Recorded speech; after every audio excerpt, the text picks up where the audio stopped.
Isang mapagpalang araw sa ating lahat mga boss. Talagang peace reveal na ito. Isishare ko sa inyo ngayon ng kwento ko bilang isang backyard dimple breeder.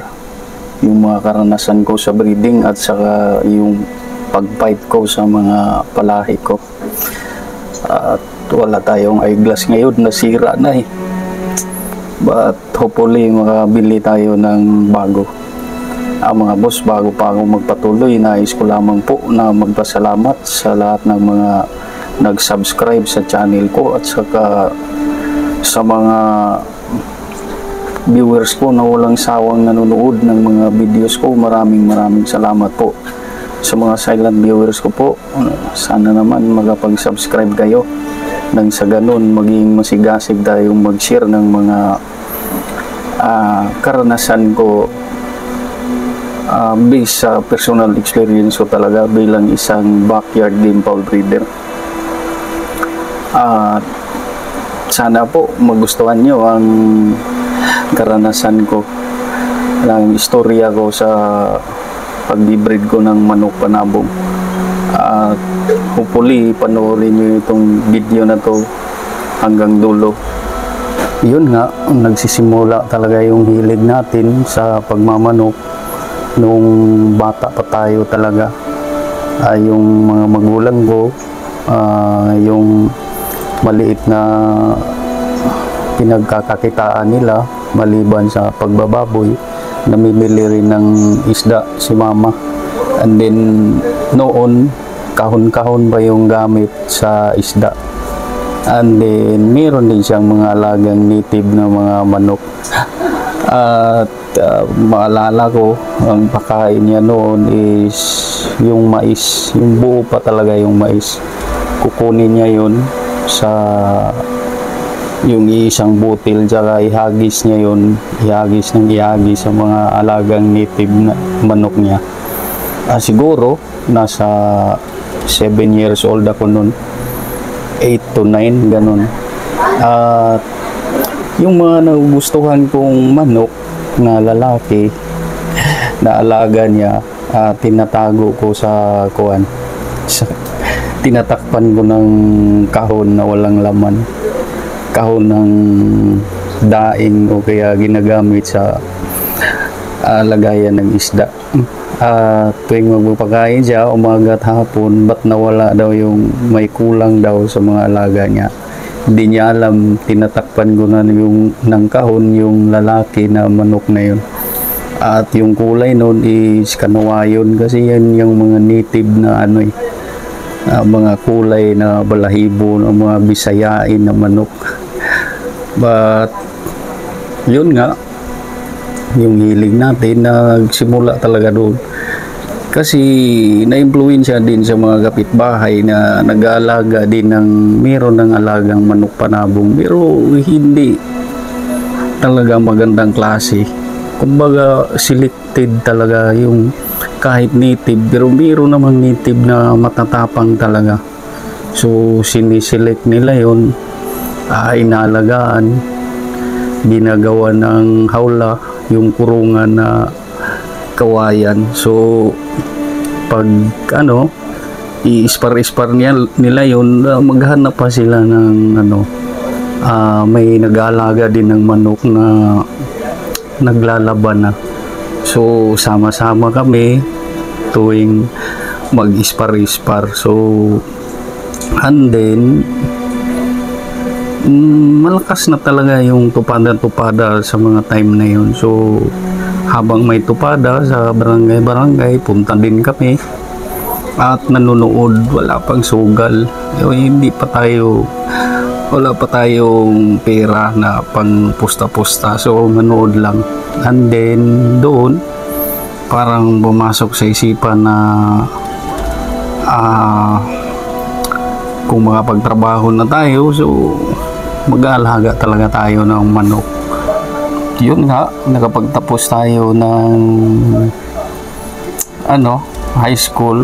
Pero habang high school na ako, I think first year, punta na talaga ako sa sabungan sa lungsod namin.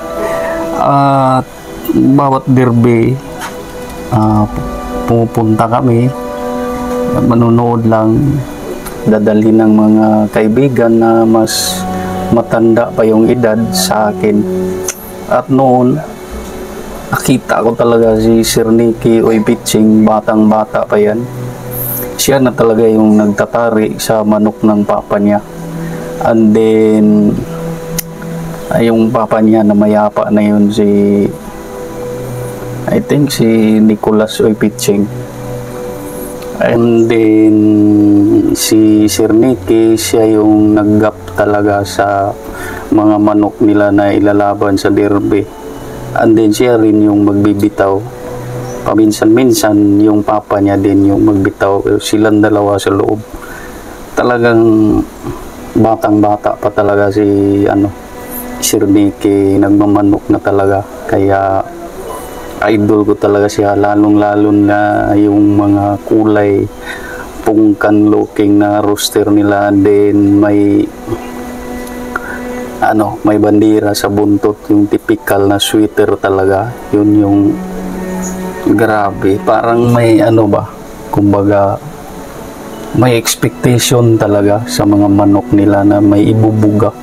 Yun talagang typical na pinapangarap ko, kaya nagustuhan ko talaga yung mga palahi nila at kilalang kilala sila sa buong Oriental sa matagal ng panahon dahil sa mga linyada nila na matitibay. At ang kagandahan kasi si Sir Nicky lang din yung naggap sa manok nila. So iwas sisihan, iwas sabotahe. Yan yung kagandahan. And then, yun nga, nasabi ko sa sarili ko na balang araw pag nagkaroon tayo ng trabaho, papasok tayo sa game fowl breeding. Kahit na backyard lang tayo, yun nga, parang matitikas din yung mga alaga natin. And then, nakapasok tayo ng trabaho. Nung pag-graduate ko ng college way back 2001, nagpunta pa ako ng Maynila, katrabaho-trabaho doon. And then paborito ko talagang sabong show yung sagupaan, kalakasan ni Sir P.E. sa sagupaan niya, promotion sa feeds niya. Talagang magaling siyang magturo. Magaling talaga. And then yun nga, nagkapasok ako ng trabaho doon sa Manila. And then umuwi ako ng Bisaya way back 2003. And then nakapasok naman tayo ng ibang trabaho. Doon na nag-umpisa yung assignment ko sa Cebu. And then may demolition sa Mandawi City. Isa ko sa nagbantay doon sa demolition team ng mga bahay. And then may nakilala akong handler daw yun siya ni Kuan. I think Boy Ruwa. Boy Ruwa yung sinabi niya. Meron silang doon daw yung tuwing may laban si Boy Ruwa. Kung may laban si Boy Ruwa sa Cebu, doon daw yun, kumbaga binabagsak yung mga manok, doon kinikiping. And then mayroon siyang doon, nasiran niya ako ng babae na manok, blue legs yun. Blue legs talaga. Hats daw yun, budlat line daw yun. Sabi niya budlat line, wala naman akong alam sa mga bloodline noon. Basta sinabi niya budlat line, sabi niya, Sarge, mo ito, paramihin mo, bigay ko sa iyo to. Pullets yung pullets. So nung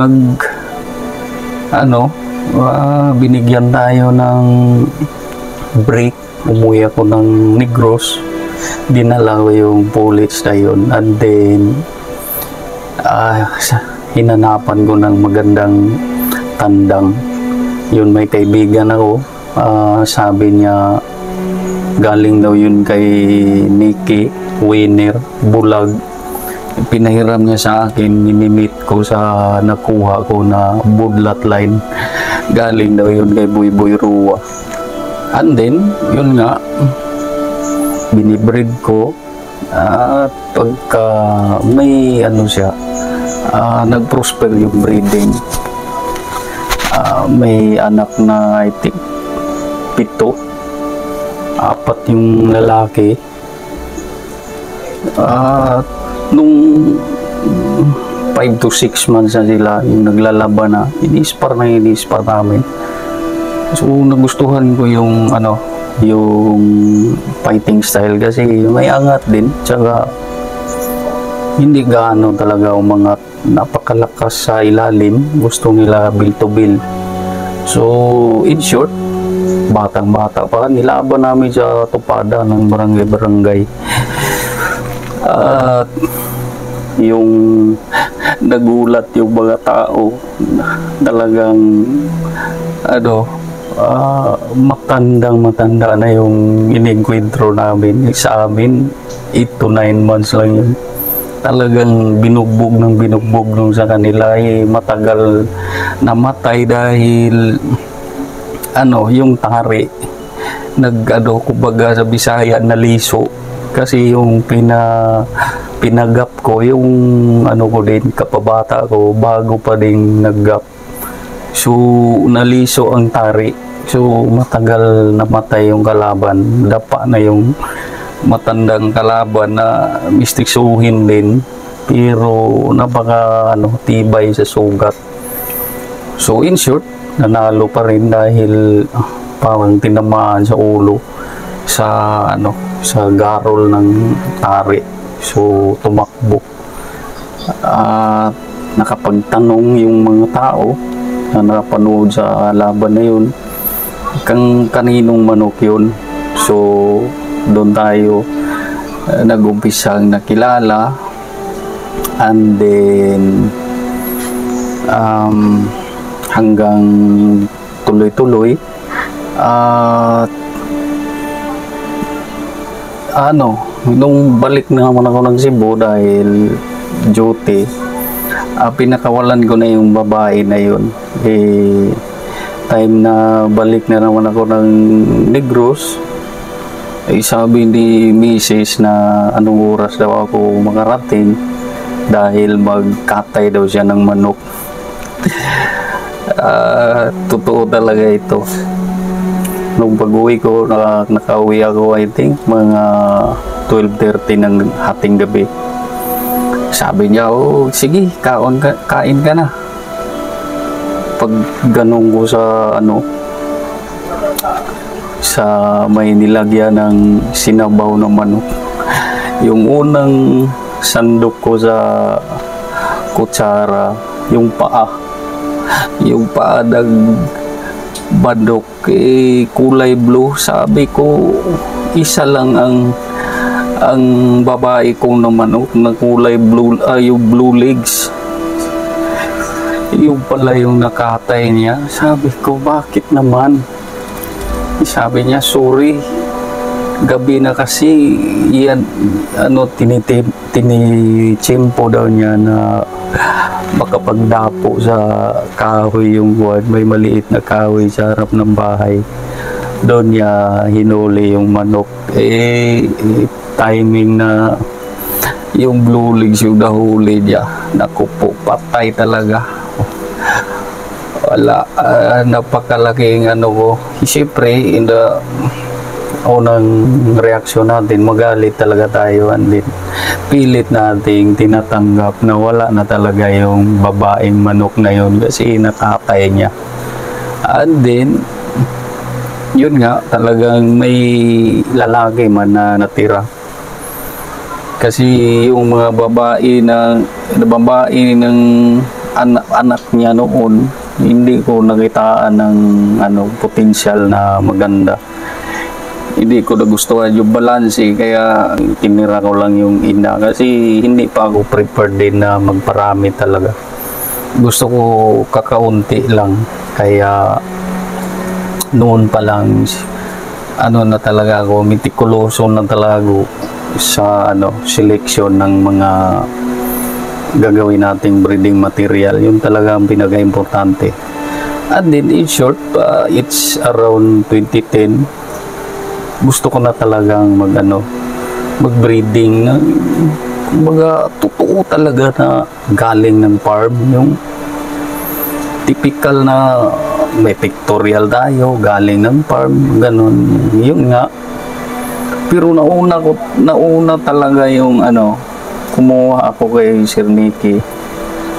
Yun nga yung mga mga winners.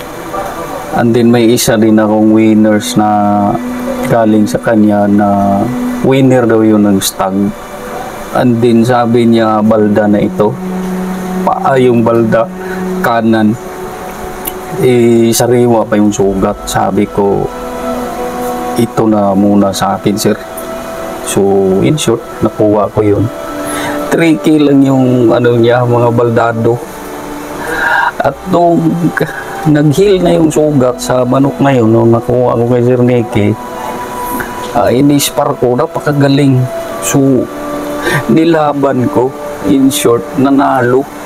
Very impressive yung niya, yung pagkapanalo niya, yung typical na lumilipad sa taas, tapos akala mo siya yung tinamaan kasi siya yung sa ilalim kasi siya, susundutin talaga niya sa taas, susundutin niya. Pag lumilipad yung kalaban, magdi-vertical siya. Kung titingnan natin, siya talaga yung tinamaan, pero siya pala yung nagpasundot. Yun yung estilo sa mga nakuha ko kay Sir Nicky. In short, nanalo yun sa Shotton cockpit yun sa bayan namin. And then namatay din siya kalaunan kasi severe yung niya, severe yung wound niya, kaya hindi siya nag-survive. And then yun nga, kumuha na naman niya ako uli sa kanya. And then yung nakuha ko yung mga sweater looking niya, napakaganda talaga, yung pungkan, yellow leg, at may bandira sa buntot. Yun talaga nagbigay ng maganda ding record sa akin. And then yun nga, nagdesisyon din ako na magpunta ng Bacolod. Talagang kumuha ako kay Mayor Wancho. Nagpunta ako ng Bacolod. And then yun, 2011 na siguro yun. Na-upload ko man yun sa Facebook ko, yung pagpunta ko doon kay Mayor Wancho. And then yun nga, nakakuha ako ng trio sa kanya, at nakwento ko sa inyo na in the first place, hindi ko talaga nagustuhan yung kumbaga yung pure limo niya, kasi napakalaki talaga ng palong. Yun pala yung pinaka-authentic na lemon blood niya na napakaganda. At yun nga, biniblend ko sa kay Sir Nicky at binalik-balik ko din. And then yun, napatunayan natin na naging maganda yung resulta. At alam nyo, yung pagkakuha ko ng trayo na yun sa kay Mayor Wancho, yung may din ako, may separate breeding din ako kay Sir Nicky. Sinali namin sa Istagan, finance ng kapatid ko yung entry na yun. Sa akin yung manok, siya yung nagpat. And then yun, Gibano yun, Gibano na palaban yun. And then yun nga, 10 manok, 10 stag lang yun, ay yung kakiril na nabandingan. And then buhay lahat yun. Pero yung iba hindi talaga magamit. Yung palaban ng Gibano, 6 tag yun. I think 8 lang talaga yung medyo maayos-ayos na mapagpipilian, dahil atat na sumali sa istagan, di sali kami. I think it's around 2011 na yun. Unang sali talaga namin yun ng Gibano. Ang ano noon is 3-3 yung format. 3 stag sa elimination and then 3 stag sa final. Nag-street 3 kami sa elimination. Mabibigat yung mga nakalaban. Then siyempre pasok na kami sa finals. Pagka finals talagang ini-snipe yung entry namin. Talagang mga farm na talaga yung encuentro kila Sir Wilson yung Cebu. Sabi ko, sige, unang fight namin sa finals, panalo ka agad. So good start. Hindi, 2 na lang yung natira. Yung pang-5 nag-draw yung pang-5. So 4 wins na kami and a half. And then yung pang-6 ano na I think 4 EM na. Talagang nag-up yung stag namin. Ayaw nang pumalo. Nagulat ako. Ayaw na talaga niyang pumalo. Napakahirap talaga. Sabi ko, ba't ganun? So, ang dami talagang kailangan may correct dito sa mga ganitong palaban. So, yun. In short, talo. Hindi man lang nakapagsugat. Napakahirap. So, yun. Dinidibilo pa ng dinidibilo. Nagkaroon tayo ng mga kaalaman based sa mga experience natin, lessons learned. So, gusto nating makorek. So, nagsaliksik talaga tayo. Sali tayo sa mga mga online na yung Kaking Academy, and then sinishare natin yung experience kung paano i-correct. So ang dami talagang ups and downs dito sa game foul. And then yun, pangalawang taon naglaylo muna kami dahil hindi na tiyempo yung breeding, tinamaan ng kumbaga yung egg production, hindi ko nakuha yung tamang dami, and then nagkamali sa incubator na naman, kaya nahuli ako sa kumbaga pagpapapisa. So hindi ko na lang pinilit. So naglaylo ako sa taon na yon, pangalawang taon. Then nag-focus ako sa hack fights at saka derby. Yung hindi schedule, kasi stagan schedule yan And then yun, napakaganda ng score natin sa mga hack fight sa barangay tsaka sa lungsod namin. So yun, may dalawang inter-barangay derby sa lungsod namin. Talagang grupo ng mga barangay council yun. Ako yung isa sa mga nag-entry sa barangay namin. 2 cacks lang yun, nag-champion tayo. Successive yun, 2 taon. And then pista derby ng Chaton, nagsali tayo ng 3 cacks derby yun. Talagang yung mga naisali ko noon, talagang pa yung mga buntot, maiksi pa, sariwa pa. And then bull stag yun, 16 months. Talagang yung kalaban mga matatanda na, pero isa tsaka dalawang buckles lang patay sila. Kasi napakaganda talaga ng cutting sa mga nakuha ko kay Miruancho na cross out ko din sa kay Sir Dicky. Talagang deadly talaga yung, grabe talaga mamaa.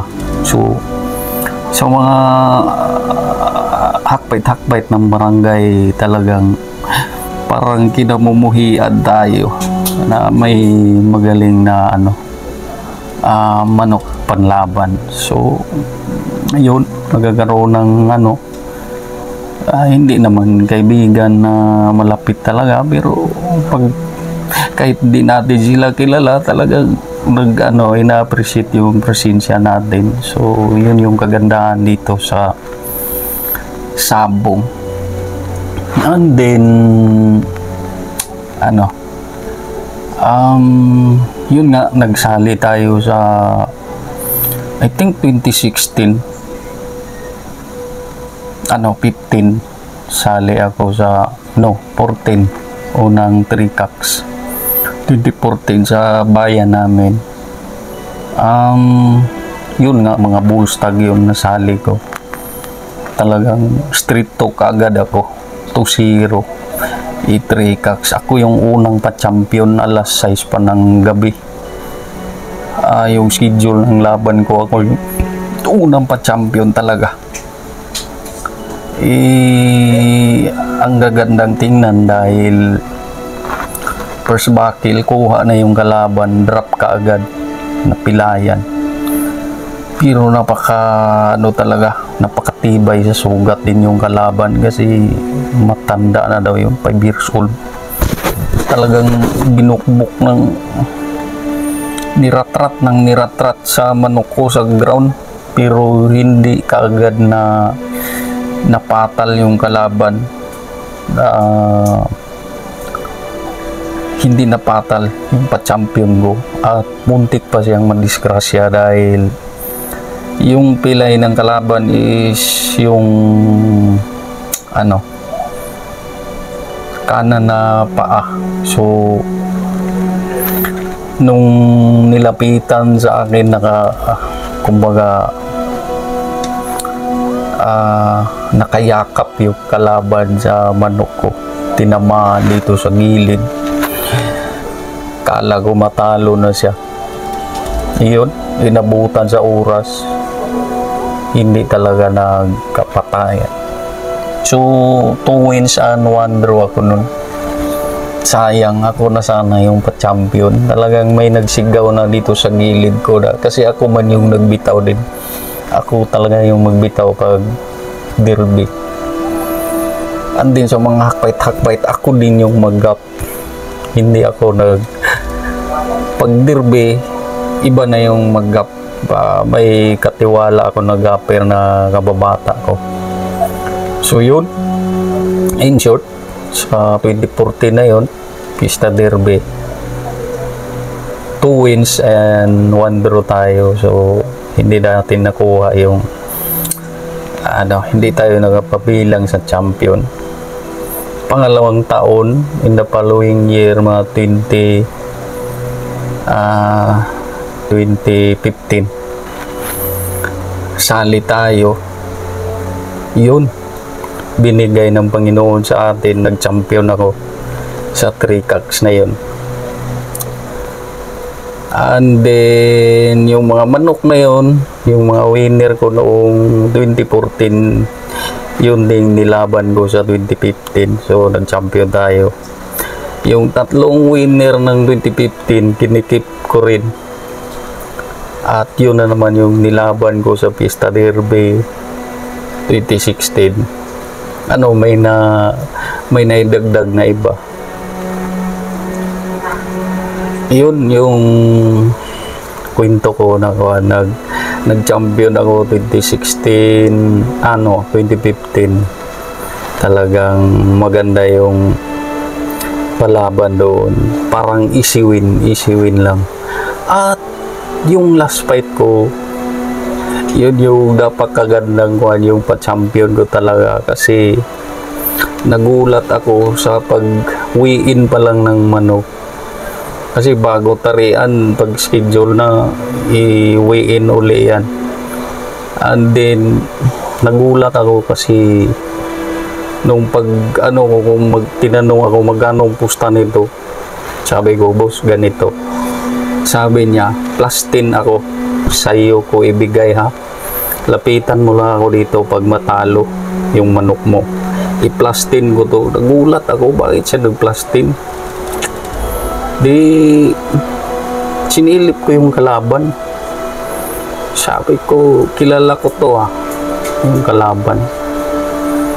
And then, nung nasa itaas na kami, pa-champion yung sa akin Nagulat ako dahil yung lugruhan, umabot sa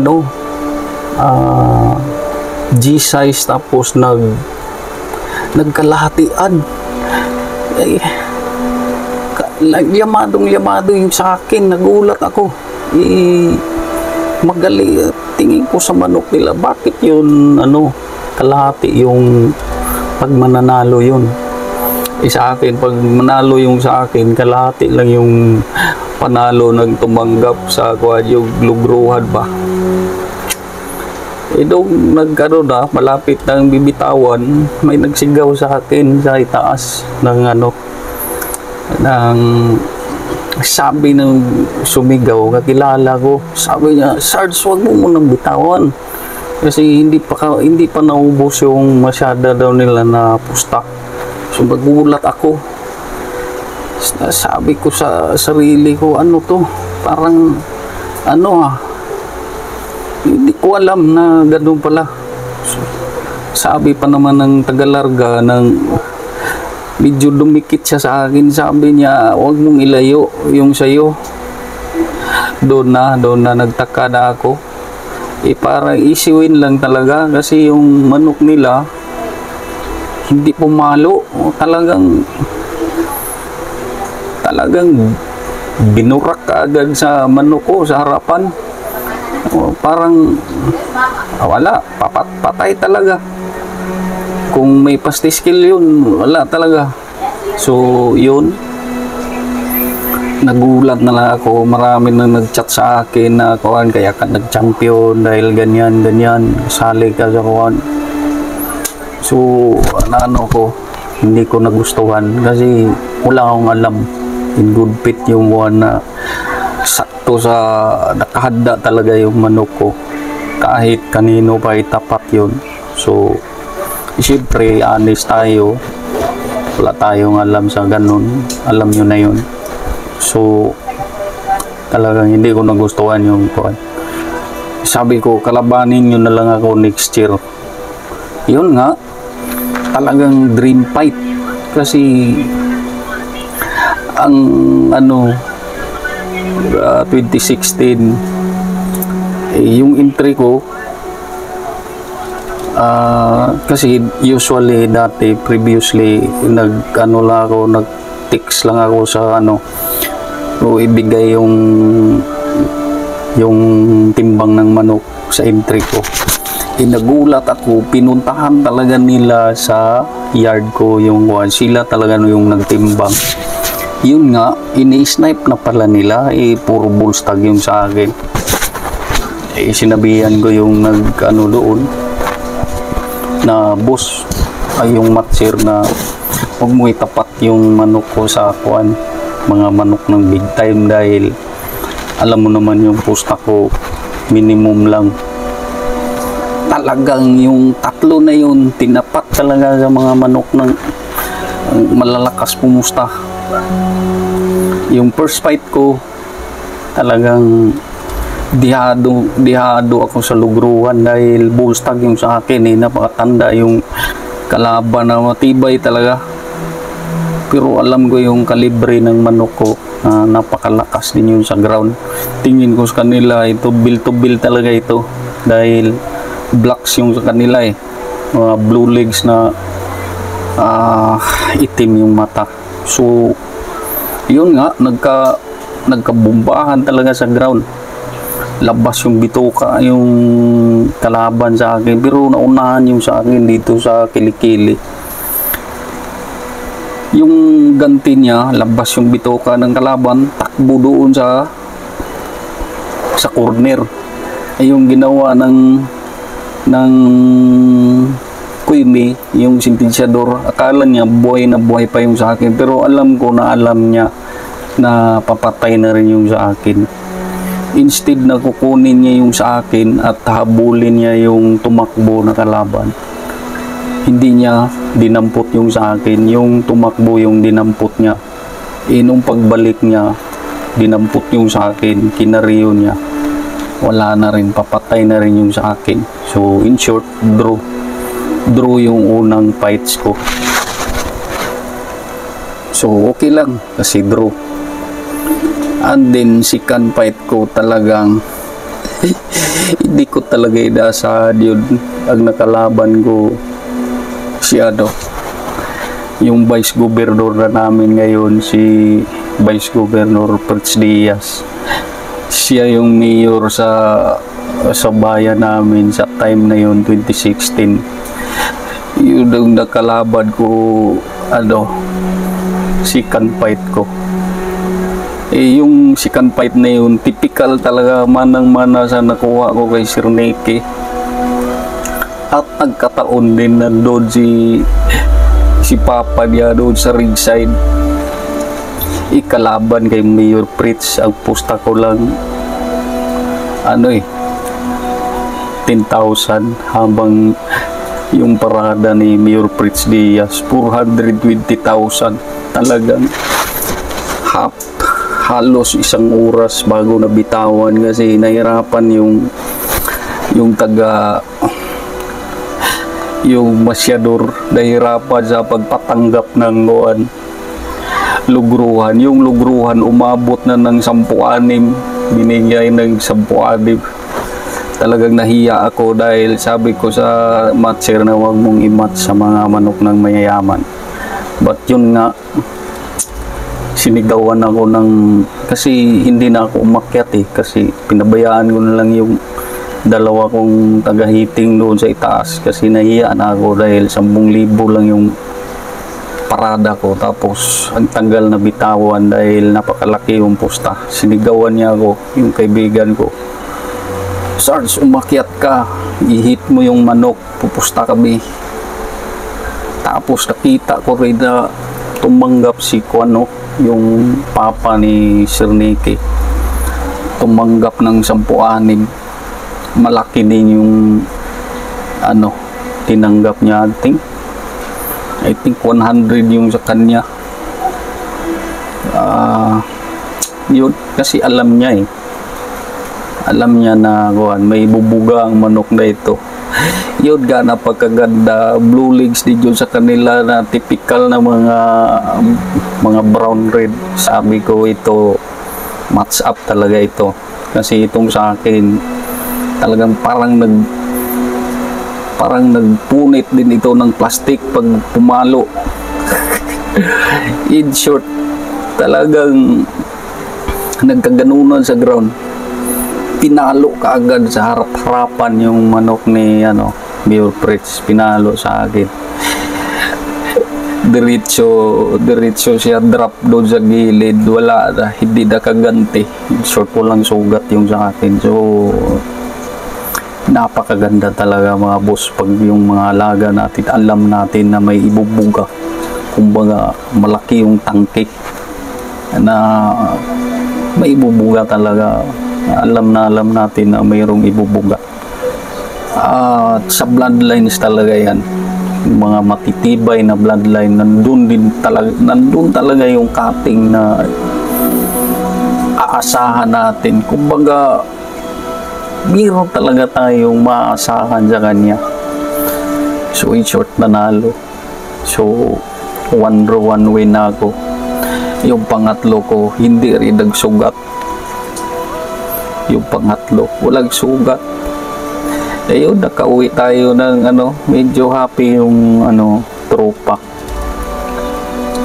And then yung mga manok na yun, kasi may padirbi sa Dumaguete. Dumaguete City, Purcax, 2016 pa rin yun. Hinintay ko talaga na mag-heal yung sugat nung isa dahil dito sa kawan, parang apaktari lang yun. Dilaban ko sa Dumaguete, Purcax yun. All winners yun, mga winners talaga na kumbaga tinatago natin sa baol, nilaban natin sa big time doon. And then napakaganda kasi ang format noon tuto, tukak sa elimination, tukak sa finals. So yung nilaban natin sa elimination, sinigurado ko talaga yung tumalo kay Muir Fritz. Yun yung pinasok ko sa unang dalawa sa elimination, tsaka yung isang alas ko din na kuwan. So in short, 2-0 ako doon sa kuwan. So in the following, after 3 days ba yun? 2 days balik for the finals, another 2. And then unang fight ko, kunti lang yung pusta ko, 10k, tapos niro-roll ko yun, hindi ko kinunan. At sa finals, 2 manok yung sit up. Unang laban ko sa finals, kasi 2 score na ako sa elimination. Unang laban ko sa finals, talagang 11 seconds, patay ka agad yung kalaban, kinuha sa itaas. Typical na manang-mana sa nakuha ko kay Mirwanso. 11 seconds remember. Pero pag nakariyo ka agad yun, hindi lang yun 11 seconds. I think nasa 9 lang yun. So hindi nakariyo ka agad kasi tumakbo yung kalaban, papatay na pala yun. So may pasti skill din na papremyo, motor yung pasti skill. And then siyempre 11 seconds yung sa akin, kampante na ako. Yun, nakaipon na ako ng almost 10. Pangalawang fight 20, tapos pangatlo 40, naging almost 70 yung naipon ko. Yung pa-champion ako pa yung unang pa-champion talaga. I think 6 PM pa yun, 5 PM. Nagulat ako, pumasok sila Sir Nicky doon sa gaping area, tsaka si Sir Dongdong kasi palaban nila yun. Wala man akong alam sa kung ano yung negosasyon na yan. Ang gusto, kaya pala sabi ni Sir Dongdong, ano ba ito, negotiate? Hindi ako nakaimik, ano ba yung negotiate na yan? Pero alam ko na yung paano mag-negotiate. Pag sinabi ko, okay, negotiate. So, i-negotiate siguro yun. Wala ba na akong alam doon. At inisip ko rin, itong sa akin, 3 times winner yun. Hindi nagsugat. Hindi laging nagsugat. So, kampante talaga ako sa manok na yun na magaling talaga. So in short, hindi ko pinansin yung negotiate kasi kampante ako sa manok ko. In short, tuloy laban. And then inisip ko, magkano kaya ipusta ko nito? Kasi meron na akong almost 70. Sabi ko, people's money na ito, wala akong talo. Nagdesisyon ako, wala rin nakapag sa akin, nakapag-advise. Pinusta ko lahat yung 70k sa last fight ko kasi malaki ang tiwala ko sa manok na yun. And then yung manok na yun, gusto niya papasukin siya kasi gaganunin talaga niya sa itaas, babanggain niya, tapos patalbog dito. Typical na lemon style of fighting. In short, hindi nangyari yun kasi napaka marunong din yung nakalaban niya. Instead of gusto sa akin, siya yung pasukin. Hindi pumasok yung kalaban. Talagang nagkagirian ng nagkagirian. Hanggang lapit na talaga. Walang pumasok. Hanggang sa nainip yung sa akin, pumasok siya. Nag-awas. First flight niya. Tagos. Tapos lipad na naman siya, second flight, hindi pa rin sumabay yung kalaban, talagang patingin-tingin lang.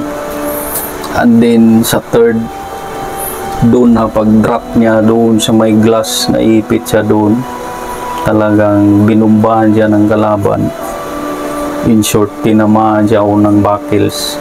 Nasa unang buckle yung deadly. Kasi nandun pa yung lakas. Talagang tinamaan yung sa akin, tapos nagkayakapan sila, nakatama din yung sa akin kasi sabi nung patay daw pagkatapos pagtanggal na ng tari. In short, talo talaga yung sa akin. So yun, nawala na ako sa magandang hindi ko na hinintay yung premyo sa pastiskill, at hindi ko na rin naisip yun na may pastiskill pala na kuan, kasi may 11 seconds ako. So akala ko rin na hindi na talaga ma-beat yung sa akin na 11 seconds. So in short, umuwi ako. Tapos, iniwanan ko na lang yung gapper ko doon. Sabi ko, i-claim mo na lang bakit makuha natin yung first prize na motorcycle na XR8. In short, hindi nakuha yung first prize kasi na-breakdown ng 10 seconds. So, instead of first prize, second prize na lang yung nakuha. Yung second prize is washing machine. So hanggang ngayon andyan pa rin yung washing machine, gamit ko pa. So yun yung story ko. And then yun nga, nasabi ko sa inyo na after sa laban na yun, nag-change administration na na PRRD. Binabawalan na kami na mag-akyat daw sa Rueda, kaya huminto ako sa sa pag-breed muna. Pero iniipit ko rin yung mga breeding material ko, nasa yard ko lang. And then yun, naglaylo muna. And then hanggang ngayon unti-unti na tayong bumabalik.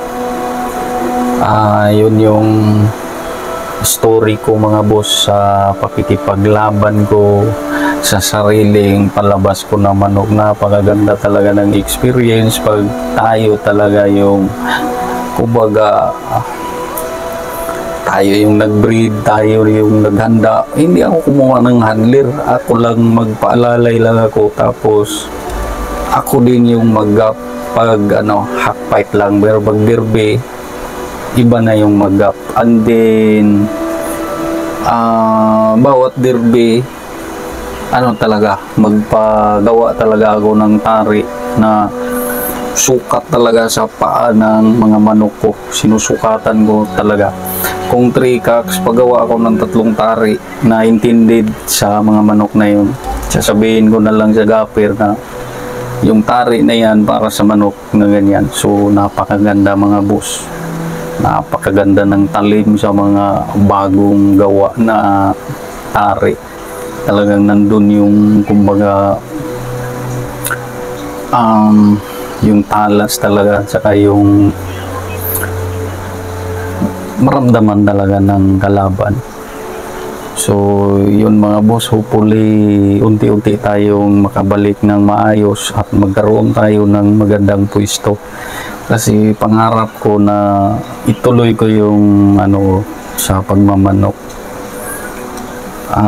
Mga boss, maraming salamat sa mga nanood at nakinig sa kwento ko. I hope nakapagbigay sa inyo ng inspirasyon sa pagmamanok. At yun nga, alagaan talaga natin ng maayos yung mga manok natin at maghanap talaga tayo ng magagandang material na pag-uumpisahan talaga natin, kagaya ng ginawa ko. Yung passion talaga natin, walang makakapigil. That's all mga boss. Once again, maraming salamat sa mga subscribers ko, tsaka sa lahat ng mga viewers ko na walang sawang tumangkilik at nanood ng videos ko, lalo na po yung viewers ko po. May viewers ako sa US tsaka sa Canada. I hope hindi kayo magsasawang manood sa mga videos at sa mga kwentos ko. Sisikapin ko po na makapag-visit ako ng mga kilalang breeder para magkaroon tayo ng kaalaman sa mga pamamaraan din nila. Sa mga silent viewers ko po, maraming salamat at sana naman po makapag-subscribe kayo. At mabuhay tayong lahat ng mga backyard breeder. Happy livestock farming sa ating lahat. That's all, and good day.